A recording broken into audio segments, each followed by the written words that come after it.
Ray Stevenson spent a career playing men of iron will and impossible conviction. Some lives, he understood, refused to be contained by the roles written for them. Quincy Jones built empires from sound, 50 years of reinventing what popular culture could be. He knew better than anyone that legacy isn't given, it's engineered. Maggie Smith. Decades of work. An entire generation grew up with her voice as the sound of authority. Anne Heche lived publicly, loudly, and on her own terms, a reminder that the figures who unsettle us are often the ones who last.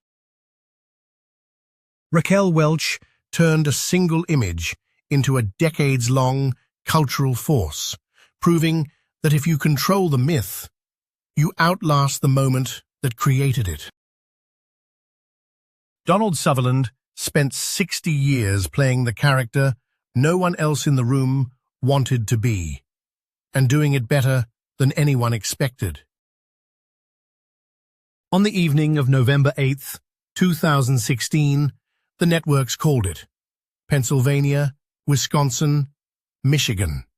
States that hadn't gone Republican in a generation flipped in a single night. The political establishment, both parties, most of the press, virtually every polling firm in the country, had not seen it coming. Donald Trump, a real estate developer and reality television star with no prior elected office, had just won the presidency of the United States. It wasn't a close thing in the Electoral College. It was a landslide of a different map, and it changed everything that came after. To understand why that night was possible, you have to go back not to his childhood, but to the moment he decided to make himself a myth. Donald John Trump was born on June 14, 1946, in Queens, New York, the fourth of 5 children of Fred and Mary Ann Trump. Fred Trump was a successful builder of middle-class housing in Brooklyn and Queens. Not a billionaire, not a Manhattan player, but a man who ran a tight, disciplined real estate operation. Donald grew up watching his father manage properties, negotiate with contractors, and build a business from paperwork and persistence. He was sent to the New York Military Academy at 13, by some accounts because of behavioral difficulties, and graduated in 1964. He attended Fordham University for 2 years, then transferred to the Wharton School of Finance at the University of Pennsylvania, graduating in 1968. What mattered wasn't the degree. What mattered was the move. Trump's father had built in the outer boroughs. Donald wanted Manhattan.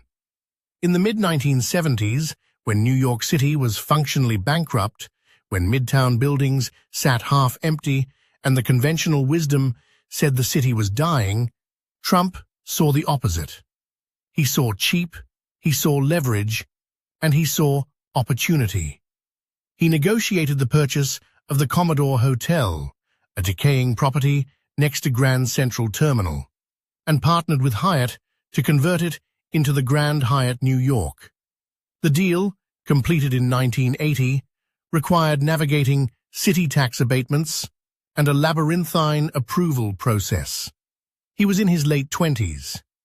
It worked. Then came Trump Tower. Opened in 1983 on Fifth Avenue, Trump Tower was a deliberate act of self-mythology. The building had a signature pink marble atrium, a cascading waterfall, luxury retail on the lower floors, and residences above. Trump didn't just own it, he lived in it, at the top, in a gilded penthouse. The building was marketed not merely as an address, but as a statement. Trump put his name on it in large brass letters, and that branding decision, his name as the product, became the template for everything that followed. Through the 1980s, he expanded aggressively. The Plaza Hotel, Trump's Castle Casino in Atlantic City, the Taj Mahal Casino, the Trump Shuttle Airline. He was a constant presence in the New York tabloids, partly because he cultivated them. He was known to call journalists posing as a publicist named John Barron to plant favorable stories, a practice later confirmed by journalists who covered him then, including those at People magazine and the New York Post. He understood intuitively that attention was a form of currency before anyone had a word for personal branding. But the 1990s nearly ended it. Trump's casino empire had been financed with enormous debt. When the Atlantic City market softened and interest payments came due, the structure collapsed. Trump Taj Mahal filed for Chapter 11 bankruptcy in 1991. Trump Castle and Trump Plaza filed in 1992. The Plaza Hotel was surrendered to creditors. Trump personally owed hundreds of millions of dollars and was, by most credible estimates, functionally insolvent. Deutsche Bank and other institutions restructured the debt rather than foreclose, partly because the Trump name still had value as a brand, and partly because the banks themselves couldn't afford the losses.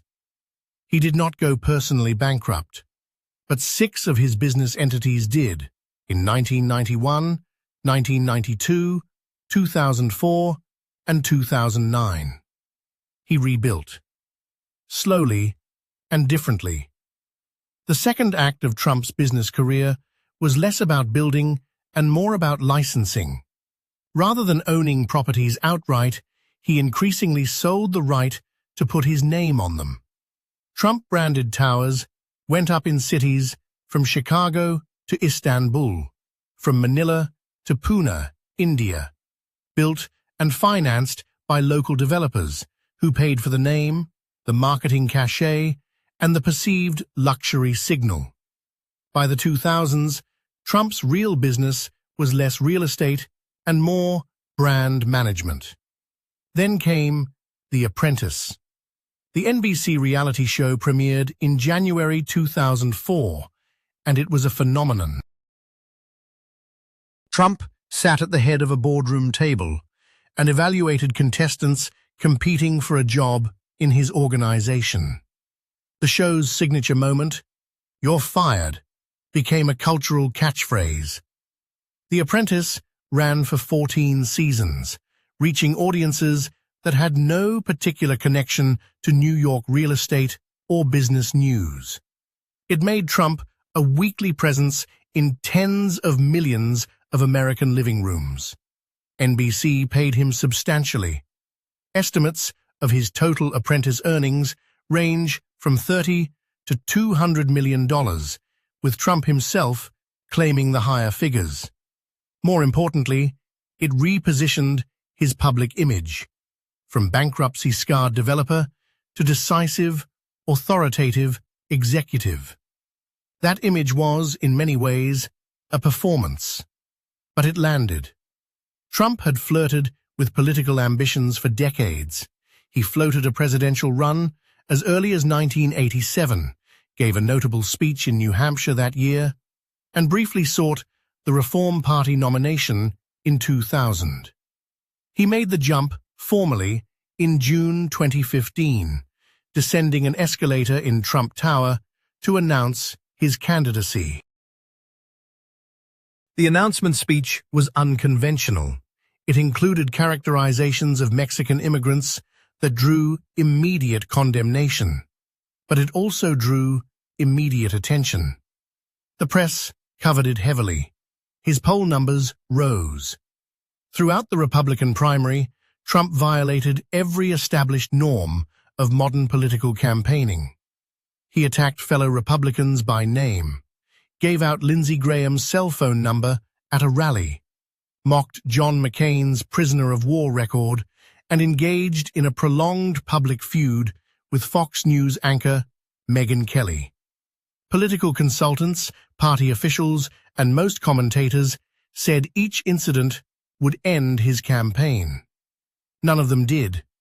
He won the Republican nomination decisively, defeating 17 other candidates. In the general election against Hillary Clinton, he was consistently behind in the polls. His campaign manager at the critical stretch was Kellyanne Conway, who had replaced Paul Manafort after Manafort's foreign lobbying connections became a liability. Trump held rally after rally in Rust Belt cities and rural areas, Wilkes-Barre, Eau Claire, Grand Rapids, at a time when Clinton's campaign was focused elsewhere. On election night, the map turned red in places the models hadn't anticipated. His presidency was unlike any in the modern era. He enacted a major tax cut bill in December 2017, the Tax Cuts and Jobs Act, the largest restructuring of the federal tax code in 3 decades. He appointed 3 Supreme Court justices, Neil Gorsuch, Brett Kavanaugh, and Amy Coney Barrett, reshaping the court's composition for a generation.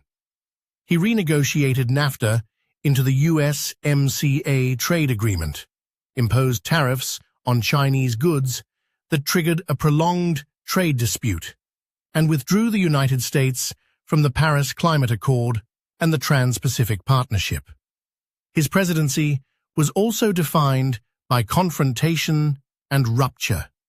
He fired FBI Director James Comey in May 2017, a decision that led to the appointment of Special Counsel Robert Mueller, whose investigation lasted 22 months and examined Russian interference in the 2016 election. Mueller's report documented extensive Russian efforts to influence the election, but did not establish a criminal conspiracy between the Trump campaign and the Russian government.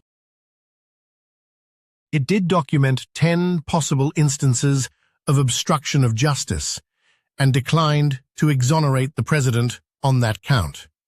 Trump was impeached by the House of Representatives twice.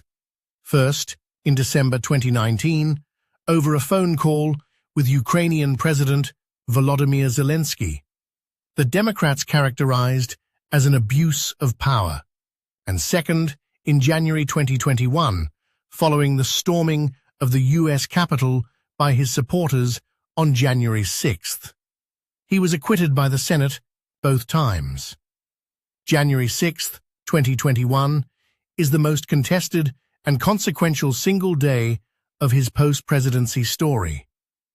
Trump held a rally near the White House at which he repeated claims that the 2020 election had been stolen from him and urged supporters to march to the Capitol.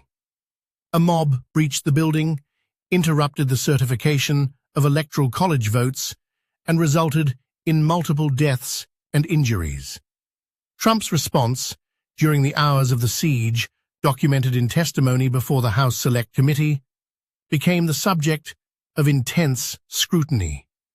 The Select Committee ultimately referred criminal charges to the Department of Justice.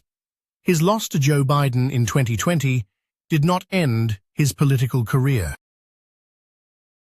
He remained the dominant figure in the Republican Party, endorsed candidates across the country in the 2022 midterms, and announced a third presidential campaign in November 2022. In 2023 and 2024, he faced 4 separate criminal indictments in New York, in federal court in Washington, in federal court in Florida, and in Georgia, on charges ranging from falsifying business records to mishandling classified documents to alleged efforts to overturn the 2020 election results. The indictments did not weaken his position within the Republican primary. He won the 2024 Republican nomination, and in November 2024 defeated incumbent Vice President Kamala Harris to win the presidency for a second time. the first president since Grover Cleveland in 1892 to serve 2 non-consecutive terms. No serious account of American political culture in the first quarter of the 21st century can be written without Trump at its center. He didn't merely occupy power, he reorganized what American politics looks like, what it sounds like, and what its boundaries are.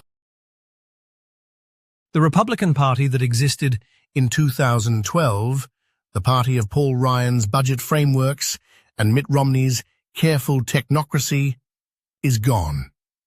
The party that exists now was built in his image. That's not rhetoric. It's documented in the voting records, the endorsement patterns, the primary results, and the platform that the party adopted at its 2024 convention.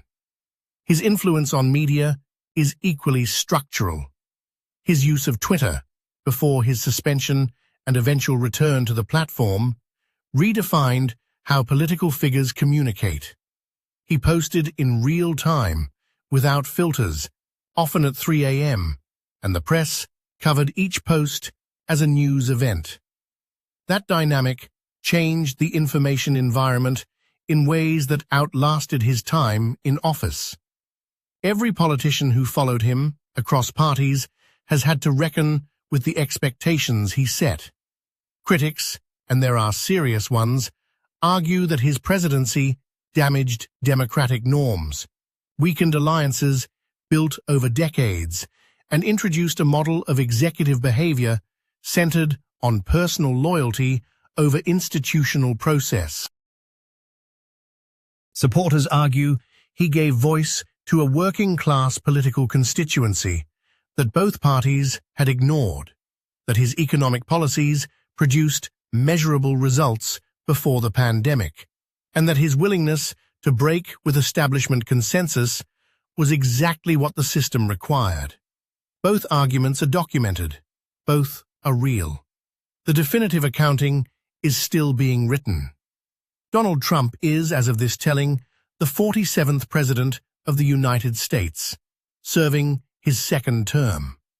He is in his late 70s, still combative, still dominant in the political space he has occupied for a decade. He has faced bankruptcy, tabloid humiliation, criminal indictment, an assassination attempt, electoral defeat, and a second comeback. He has built buildings, sold a name, hosted a television show, and held the most powerful office on earth, twice. Whether you regard him as a disruptor who said what others wouldn't, or as a figure who bent institutions to personal will, the record is the same. He shaped his era more than almost anyone in it. That story isn't finished.